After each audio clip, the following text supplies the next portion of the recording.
Ассалаумағалейкум, Әлі 17 көрермендеріне. Міне бүгін сіздерге жақсы мүмкіндік. Бізден мынандай станок бар. Міне мынандай зат шығарады. Біз мынадан заправить етесіздер. Иә, скобалар. Бәрі рабочий станок. Бізде бұған үлгермегендіктен бұлар шаң басып құрып тұр. Мынадан шығарамыз. Одан шыққан дүние міне.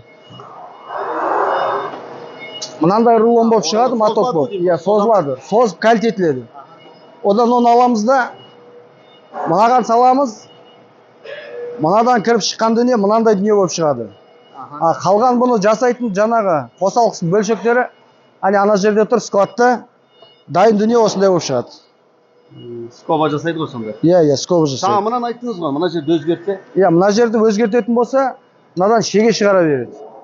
Размерін шеге шығаруға болады. Екі сырлы, бір қырлы, екі сырлы дейсіз ғой. Иә. Жақсы, рахмет. Бағасын сіздерге шығып келсе береді ғой. Иә, келсе береді. Және бұны алып кетіп өзінің өңіріне құрып жатса, апарып жолға салып көрсетіп бересіз. Көрсетіп береміз. Рахмет. Жақсы.